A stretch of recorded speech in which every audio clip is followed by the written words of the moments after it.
Hello and welcome to Todd Talk, where insight meets inspiration. I'm your host, Todd Hiller, and I'm an author, speaker, and longtime community leader, here to guide you on a journey towards fulfillment and balance. In every episode, we'll explore ways to fill life's emptiness, helping you uncover practical tools to create harmony, purpose, and happiness. Whether it's thriving in your career, nurturing personal growth, or simply finding joy in the everyday, Todd Talk is your space for real conversations and actionable advice. So let's thrive together, personally, professionally, and beyond. This is Todd Talk, and I'm thrilled to have you here.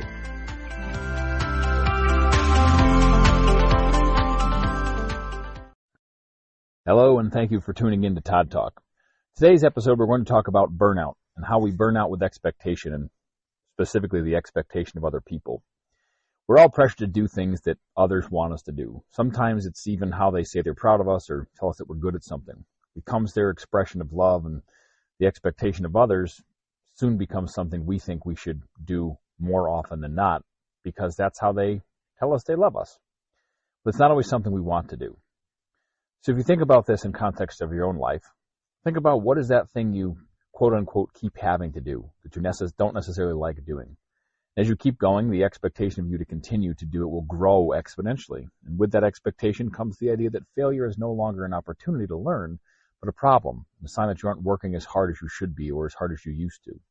And that brings us to a really negative place when we get to this place where we think that we're not doing our best because other people expect so much of us. We start looking down on ourselves and thinking maybe we should try harder, that we're not doing what we're supposed to be doing. And sometimes the case is simply that we really aren't interested in doing that anymore. If you're someone who loves music and you start playing an instrument, say you play the piano and you get pretty good at it, your parents love listening to you play and they love hearing you at recitals and concerts, and eventually their love for you and their love for the piano becomes so strong that now they want you to keep playing just because that's how they show they love you and support you. And while that's a really beautiful thing, if all of a sudden you lose interest in the piano and don't want to play anymore, that becomes a problem. It becomes a way for you to feel resentment and for you to not be happy with what you're actually pursuing and feel like someone else is asking you to do something that you really don't want to do. And if you get to a point where you're not good at something or you're failing, that's okay. Failure always provides room for learning and growth, unless it comes with the unrealistic expectation that it was caused by a lack of ability on your part. Sometimes the valuable lesson in failure is that you're no longer interested or invested enough to keep going or to practice your skill enough to keep progressing. This isn't something that you should be penalized or criticized for, but instead should be a learning opportunity to see your growth and your path to new things that you're more interested in. See, we do a lot of things for other people, and we do a lot of things for other people without thinking about how much we actually want to do them. Along with this expectation of others will come a criticism that you're choosing to do is the wrong thing, and that's really terrible. There'll never be a shortage of people who are willing to give you their unsolicited opinion on what you should be doing and pursuing in your own life. Sometimes they have your best interest at heart, but other times they're simply suggesting that you should do something because they think they know better.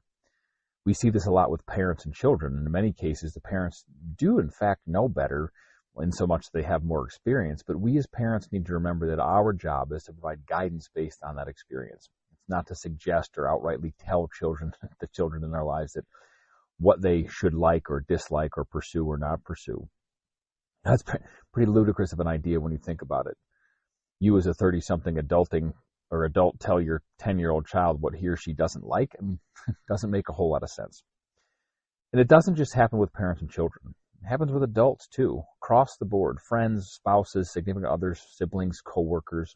There will forever be a long line of people willing to tell you what they think you should pursue. But it's your life and it's not theirs. Now, there's room to have meaningful conversations about what you're good at and what you like to do, because sometimes an outside perspective is really, really helpful. You may think you have no talent for leading or speaking to others, and sometimes it takes that outside perspective of someone to say, hey, don't doubt yourself. You're very good at speaking to people. I've always looked up to you as a leader. That doesn't necessarily mean they're telling you what to do. It just means they're providing you some insight. So make sure you know the difference. Those conversations need to be crafted and walked through intentionally, because outside of those conversations, lingering on the outskirts of the city of good intentions will always be a whole boatload of people who just want to tell you what to do. And when they do, some of us, or arguably all of us, but some just more willingly than others, will give in and start doing what they think they should do based on the expectations of other people. And it may work out okay or work out for a little while, but if you're not pursuing what you want to do, there will come a point where your willingness to do all the things other people so graciously suggested you should will start to fade. And if left unattended or unattended too long enough, that will turn to resentment. And the lesson there is to never do something you don't want to do, at least not long term, because it will automatically lead you to a place of resentment. And that pursuit of something that is not your goal or target outcome or your desire leads down into the abyss of burnout. You end up finding yourself doing things for other people and doing things for other people so willingly that you don't even give any thought to what you actually want to spend your time doing. Chasing your dreams is something that is definitely worthwhile. But if you're chasing someone else's dream, it will never come true because it's not yours to take. So the longer we march towards this, the longer we live in this world of other people's expectations, the further down the road to burnout we get. So we need to set boundaries. Because kindness without boundaries leads to severe burnout and unrealistic expectations. I'm going to say that again. Kindness without boundaries leads to severe burnout and unrealistic expectations. And burnout's not being tired and needing a nap. That's being tired. A good friend of mine once asked me about burnout. They said I was the busiest person they knew. Now, for context, at the time of the conversation, I was working a full-time job and a part-time job, creating content for social media to try to build a brand as a speaker. I was the deputy chief of the fire department in my town, the president of a local nonprofit. I sat on the Inland Wetlands Agency and the board of finance for my town. I sat on the board of directors for our regional dispatch center. I managed the family farm where I grew up, where my dad still lives now. I'm a father and a husband, and I volunteered to coach my kids' sports teams because I figured I would be at the games and practices anyway, so why not coach? And when my friend asked how I recovered from burnout, I said I tried to get to bed early some nights. I think if they were sitting across from me, they probably would have thrown something at me at this point, or at least reached across the table and slapped me a little bit. They looked at me and they said they didn't mean what I did when I was tired, or when I needed to sleep, or when I needed to rest, but how I recovered from having literally dozens of people looking to me for things all the time, each with their own expectations of how I could serve them, their organizations, the town, etc., and with really no end in sight. And it really made me stop and think and reevaluate what the term burnout actually meant to me. Rest is what we do when we're tired. We have a long day or a busy day. You do a lot of physical activity outside. You have a hard workout. You work outdoors or do physical or manual labor. So you go home, you get some good sleep, and you feel better, at least in the most basic sense of the equation. But the burnout that comes from the expectation of others being piled high and heavy on your shoulders can't be fixed by going to bed early or getting a little extra sleep. If you let it, it will become a weight so heavy that you won't be able to walk out from underneath it. You won't be able to move forward at all. You'll just be stuck in one place trying desperately to move forward and hold up the world without falling down. And when you're stuck in that snail's pace of forward movement, not only are you being productive for yourself, but you're not being productive for any of the people you decided it was so noble to serve in the first place. So you've gone from being super productive for lots of different people while ignoring your own interests and desires, and moved all the way to the point of not only being unable to serve yourself, but also being unable to serve anyone else. And burnout shows up because the commitments and obligations do just stop being commitments and obligations. Let me say that again. The burnout shows up because the commitments and obligations don't just stop being commitments and obligations. They're always going to be there. If you want something to change, you have to do something about them. You'll have to take a look at what brings you a lot of joy and what brings you very little joy and rank them. You'll have these things that are high joy but low frequency, and low joy and typically high frequency. And while you're doing that, be sure to take a look at what you actually want to spend your time on first. You can't rank things of importance to start your list without something that matters more to someone else than it does to you. That's just silly. You can't say at the top of the list, I will put working my full-time job. If you love your job, great. You still can't put it at the top.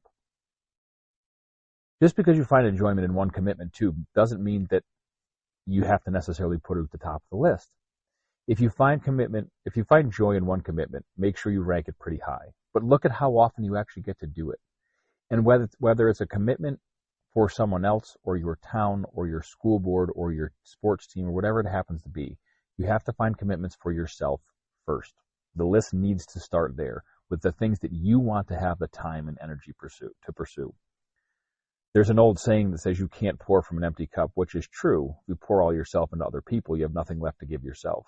I think a better way to look at that is to make sure you are healthy and feeling fulfilled. And when your cup overflows because you're in a really good place, then give all of that overflows to other people. This is a really sustainable model and plan, not the other way around. You can't just keep pouring into people and expect your cup to get filled back up by itself or by osmosis. You have to actively seek out a way to keep your cup full and keep yourself feeling happy and fulfilled. And when we do get free time, instead of using it to do something we enjoy, sometimes all we can manage to do is lay on the couch and feel completely fried and burned out. And when we're in this place, we will not be productive in any way, shape, or form. So here's my challenge for you. I want you to start what's called the ABCs: analyze, balance, and controls. Just start on A. Look at your life and the things you spend your time on. Look at the things that take up a lot of your time but don't bring you much joy or happiness. And look at the things that take up very little of your time or that you don't get to do very often but bring you a lot of joy and happiness. I'm pretty sure you're going to find that you do a lot of things that are high in frequency but low in joy. That's usually how we balance ourselves in the spectrum. So take a look at all the things you're committed to. And whatever you do, don't forget to set some boundaries. When you take a look at the things in your life, you take a look at the things you have on your plate, make sure you're looking at them through the scope of how much time of yours they take up that you could be spending on the others yourself. And that's not selfish. That's not awful. It's not terrible. I went down this rabbit hole a lot where I said, well, I can't do that, or I can't take time for myself because that's so selfish of me. And who was I to think that I could go kayaking one day for 3 hours and just leave all my commitments behind? I was someone who desperately needed to go kayaking for 3 hours and leave all commitments behind. That's who I was. I was in this place where serving others became so normal and so commonplace that I literally just said yes to everything people asked me to do. And I ended up in a place where I couldn't do it anymore. I physically could do it. I had the energy, and I was trying to find the time, but I was leaving one kid's sports practice to go to a meeting and leaving that meeting to go to another kid's sports game. And it was just an endless cycle of busy. And I realized that I had no time to actually do the things that I like to do, that make me happy and make me feel fulfilled. So start analyzing today. Take a good long look at your life and a good long look at the things you spend your time doing. And through that and through the busy, I want you to find at least one thing that you love. One thing that you can focus on that you say, I really wish I had more time to do this. It can be something as grand as skiing or kayaking or boating or mountain climbing, rock climbing, hiking, cycling. I don't care what it is. Bungee jumping, going to the spa, getting a massage. It doesn't matter.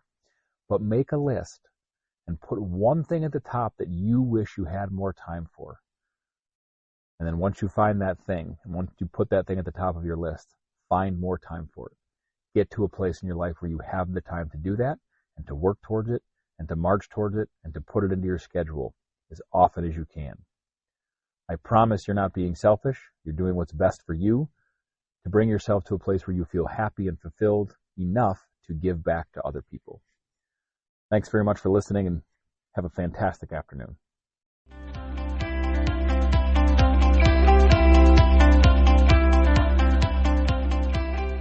Thanks for tuning in to Todd Talk.